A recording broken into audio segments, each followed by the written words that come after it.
Okay, finally getting some of the special effects I'm looking for here. Trying to get this subsurface scattering.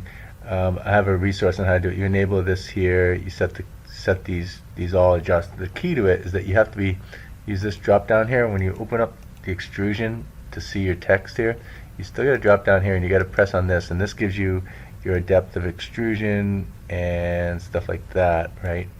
And then yeah, this is the one that actually affects it.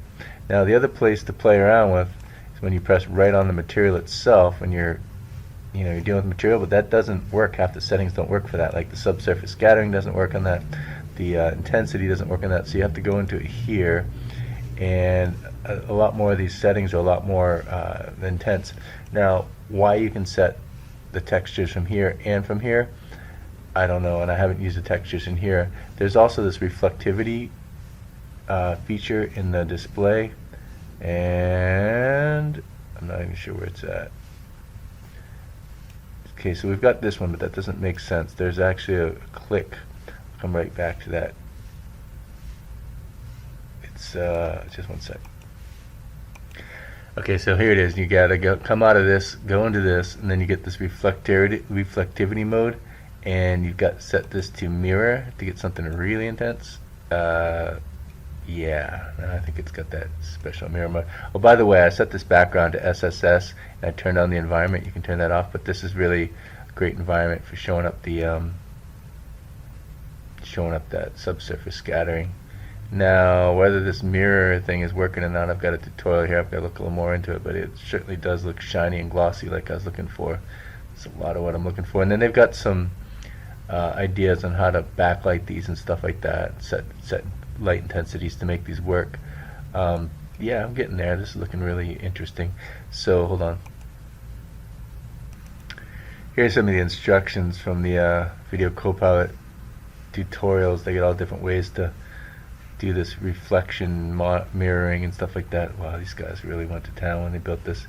So there's a spherical mirror and mirror surface, right? So they reflect back to themselves. Okay. The end, I think. This is kind of a cool effect where you render the self here and it kind of adds its own dynamic reflectivity. You can see it's actually shining onto itself, which is really bizarre. It's a cool effect. We've got these offsets and stuff like that. We've got this mirror clip.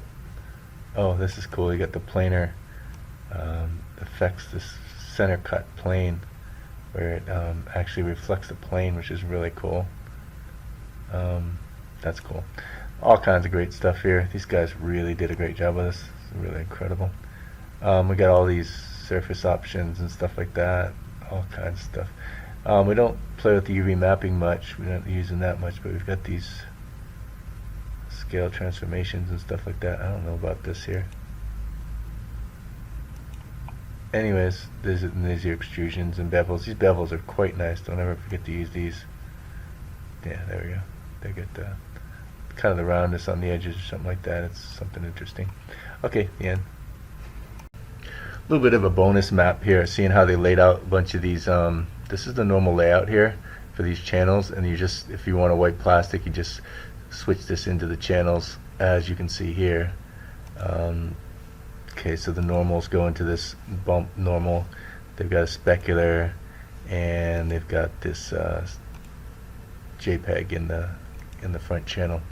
And obviously, I'm going to go in and make sure you duplicate these plastics and colors, because I can already see I lost some of these playing around with them. Actually, I like one of the original, whatever. I like some of the original materials here. I like these ones actually. These are pretty. I like the way these went real plasticky. Actually, these don't have any inserts, which is interesting. They still look great too. Really nice. I don't know if that subsurface scattering is still working or not, but they sure look good. Alright, and that's in the textures. Remember, here's the actual materials here that you could play around with and see what's going on with them. I don't know why they look different, but there's the plastics here. Here's the material. Right, there's nothing in there. Okay, yeah, very cool.